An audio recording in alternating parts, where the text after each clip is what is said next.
শরৎ আসলেই বাংলার আকাশে মেঘের খেলা শুরু হয়। নীলিমার বুক চিরে ভেসে বেড়ায় তুলোর মতো সাদা মেঘ। বাতাসে ভেসে আসে শিউলির গন্ধ।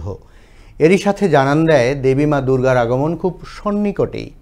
এই দুর্গাপুজোকে কেন্দ্র করে সাভার ও আশুলিয়ায় দিনরাত প্রতিমা তৈরিতে ব্যস্ত সময় পার করছেন কুমার শিল্পীরা। এখন মণ্ডপে মণ্ডপে গিয়ে রং তুলির আঁচে তাদের নিপুণ ছোঁয়ার সৌন্দর্য ফুটিয়ে তুলবেন তারা। তবে কারিগররা বলছেন গত বছরের তুলনায় চাহিদা ভালো থাকলেও প্রতিমা তৈরির উপকরণের দাম বেড়েছে, কিন্তু সেই অনুযায়ী দাম মিলছে না। সাভার থেকে আব্দুস সাত্তারের প্রতিবেদনে বিস্তারিত জানাচ্ছেন বৃষ্টি দাজেল। বাঁশ, কাঠ, খড় আর কাদামাটি দিয়ে প্রতিমা তৈরির কাজ প্রায় শেষের দিকে।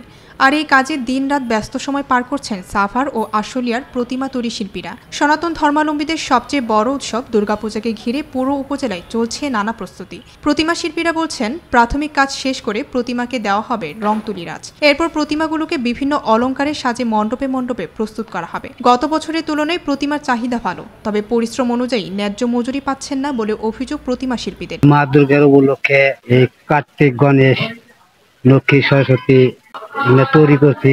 আমাদের মাটির কাজ শেষ হয়ে যাইতেছে, আর 2-3 দিন পরে আমরা রং করতে চলে যাব। এবছরে আরো বেশি আনন্দঘন পরিবেশে পূজা অর্চনা করবেন বলে জানান ভক্তরা। খুব রান্না টান্না করি এবং 4টে দিন আমরা খুবই মায়ের সাথে আর কি কাটাই। তারপর বিজয় দশমীর দিন আমাদের সিঁদুর খেলা হয়। সিঁদুর খেলায় খুবই আনন্দ করি আমরা।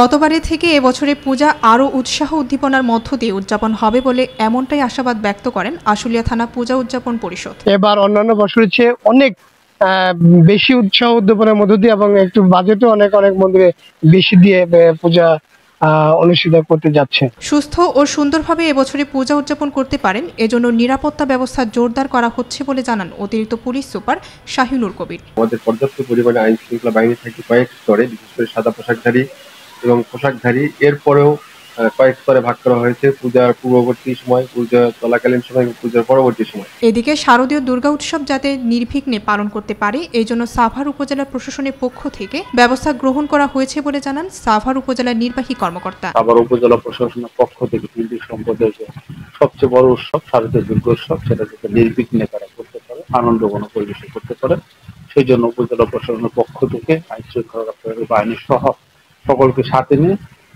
সম্মিলিতভাবে আমরা নির্বিঘ্নে যাতে করতে পারি সেই ব্যবস্থা করব। এই উপজেলায় স্থায়ী ও অস্থায়ী সহ মোট 215টি পূজা মণ্ডপে দুর্গাপূজা অনুষ্ঠিত হবে। এই উৎসবটি ঢাকের তালে তালে শুরু হয়।